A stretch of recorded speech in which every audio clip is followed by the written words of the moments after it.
Hey there, in this video we'll look at how to create a simple Maven project and unit test case using the Maven dependency. So I'll click on File, New, and then Maven project, create a simple project archetype and click Next. And here I'm going to give testing.junit, the group ID and the artifact ID would be the project name, which is JUnit project. And this is JUnit project, again the same name as the artifact ID.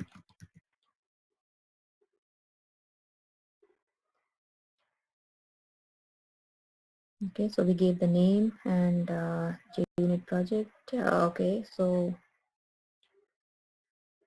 seems like there is an issue here in the naming convention.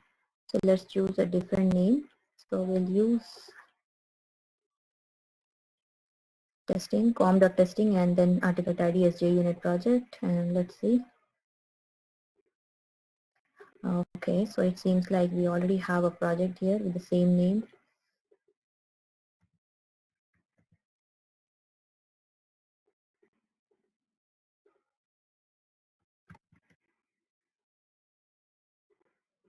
So we'll give a different name to the project. And the project is now visible in the left hand side, and we can see that it has automatically created source main Java, which is the main source folder, and the test folder where we'll write the test case.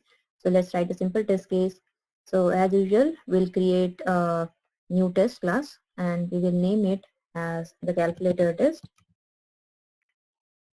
And before we create a class, we will also add a dependency, which is a JUnit dependency under the form XML class. So usually the form XML will only contain artifact ID and the version and the name. So here we would need to add dependencies as well. So under dependency,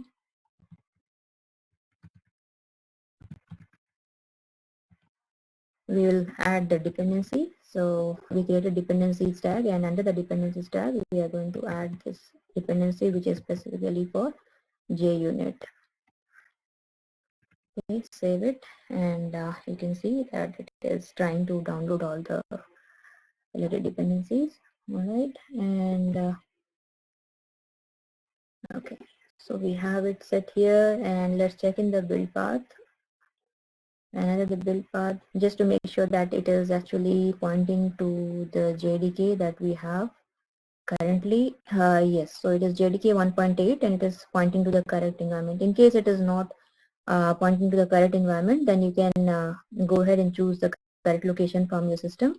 So let's apply and close, and resume with creating the class.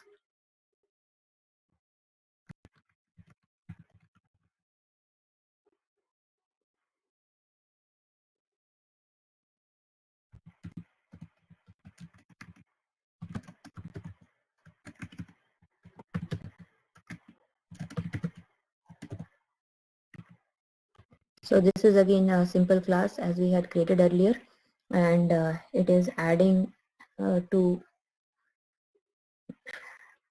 so this will return a simple sum of two numbers. So here the two numbers are A and B. So we created the class, and now we'll create this class. So we'll name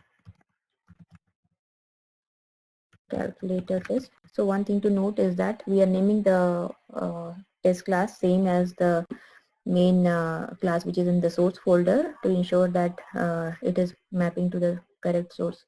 So just click on finish, and here we are going to use create a test case. So public void add test, and here we are going to use the assertions, and before you use the assertions, we will mark this case as a test case. So for that we have a test annotation from JUnit that we are going to import.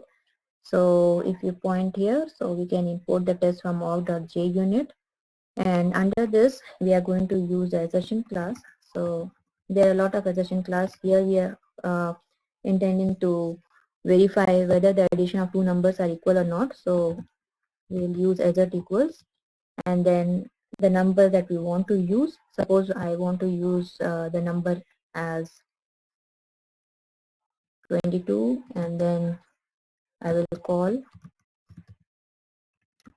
calculator dot add, and then the addition of the two numbers. So in this case, I'll just add the number as 10 and 12, and assert equals, we need to look for the static import. So this is assert equals, which is from the assert API. And now we will run the test and see whether it is computing. So we'll run the test. We ran as a JUnit test. So you can see that it passed successfully, and you can see that it was passed. Now suppose we want to test for the failure condition. In that case, we can just make it as 10. That means I'm expecting 10, but the actual is 22. Let's see what happens. I just saved the class and now run as JUnit test.